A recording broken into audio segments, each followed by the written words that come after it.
આજે શિહોર મામલતદાર કચેરી ખાતે આજે બહોળી સંખ્યામાં કોળી સમાજના ભાઈઓ બહેનો જયારે આવેદનપત્ર આપવા આવ્યા છીએ, આપણે બગદાણામાં જે નવનીતભાઈ ઉપર એક જે હિંસક જીવલેણ હુમલો કરવામાં આવેલ હતો, આ હુમલાના પગલે જયારે એક સામાન્ય ગુનાની એફઆઈઆર, સામાન્ય મારામારીના ગુનાની જયારે એક એફઆઈઆર થયેલ હતી, એમાં આરોપીઓ વિરુદ્ધ માત્ર અજાણ્યા એવા શખ્સો તરીકે એક એફઆઈઆર નોંધવામાં આવેલ હતી.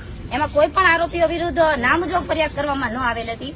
આ ઘટનાના કારણે અમારા કોળી સમાજના મુખ્ય આગેવાનો અશોકભાઈ મકવાણા, સુરેશભાઈ ચૌહાણ તથા અમારા એડવોકેટ શ્રી કિશનભાઈ મેર, આ સમગ્ર અમારી ટીમ દ્વારા આખું જે મામલાને ઉજાગર કરવામાં આવેલો, ત્યારબાદ આ મામલાની ગંભીરતાને ધ્યાનમાં લઈને અમારા મુખ્ય અખિલ ભારતીય કોળી સમાજના અધ્યક્ષ માન્ય ધારાસભ્ય શ્રી હીરાભાઈ સોલંકી દ્વારા પીડિતની મુલાકાત લઈને તેને ખાતરી આપવામાં આવેલ કે તમારા કેસમાં કોઈ પણ આરોપીઓને છોડવામાં નહીં આવે તથા તેમના આરોપીઓને કોઈ પણ જે ગંભીર ગુનામાં ગંભીર કલમોનો ઉમેરો કરવામાં આવશે અને જે પણ તપાસ અધિકારી દ્વારા જે કચાશ રાખવામાં આવશે તે અધિકારીના તાત્કાલિક ધોરણે બદલી કરવામાં આવશે અને તેમના દ્વારા બોલવામાં આવેલા તમામ શબ્દો અક્ષરશઃ ભાઈ દ્વારા પાડવામાં આવેલ છે અને તેમાં તપાસ કરનાર અધિકારીની બદલી કરવામાં આવેલી હતી. ત્યારબાદ Mahuva town PI KS Patel સાહેબની તેમાં નિમણૂક કરવામાં આવેલી. તેમના દ્વારા પણ તપાસ યોગ્ય દિશામાં ન ચાલી રહી હતી. ત્યારબાદ માન્ય રાજ્ય સરકાર દ્વારા આપણા કોળી સમાજના 15 ધારાસભ્યો અને 3 સાંસદ સભ્યો દ્વારા જયારે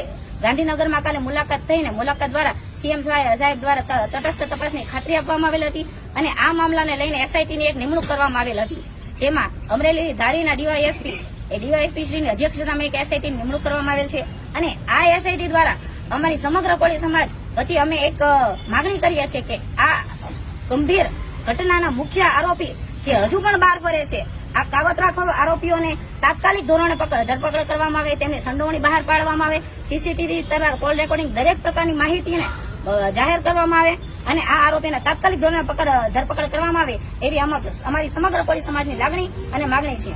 તથા આ ઘટનાને લઈને કાલે અમારા ભાવનગરના તાલુકા તથા શહેરના તમામ વકીલો દ્વારા અમારા નવનીતભાઈની મુલાકાત કરવામાં આવેલી હતી અને આ મુલાકાતના અનુસંધાને અમારા વકીલો દ્વારા 6 સભ્યોની એક ટીમની નિમણૂક કરવામાં આવેલી હતી. આ ટીમની નિમણૂક દ્વારા અમે વકીલો પણ આજે SITની જે ટીમ છે તેની સાથે સંકલનમાં રહીને તપાસમાં ક્યાંય પણ કોઈ કચાશ ન રહી જાય તે માટેની અમે ખાતરી કરીએ છીએ અને મુખ્ય આરોપીઓને તાત્કાલિક ધોરણે પકડીને એને સજા કરવામાં આવે તેવી અમારી તૈયારી રહેશે.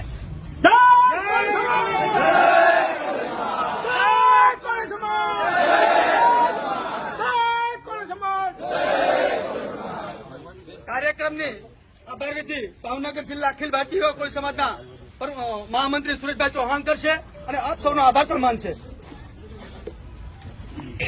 મિત્રો, આભાર કોળી સમાજના કોઈ યુવાનનો માનવાનો થતો નથી. બધા લોકો પોતપોતાની ફરજ સમજી, નિષ્ઠા સમજીને આવ્યા છે એટલે આભાર માનવાનો થતો નથી. આભાર તો હું પછી માનીશ. બાકી પેલા હું મારી મુખ્ય વાત કરવા માંગીશ.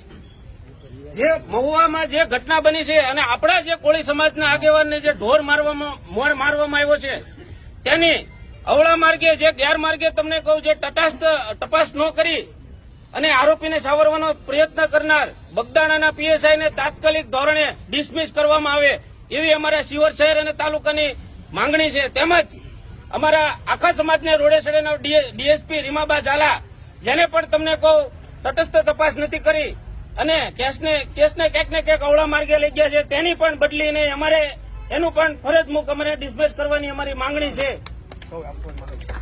અમારા સૌની માંગણી છે.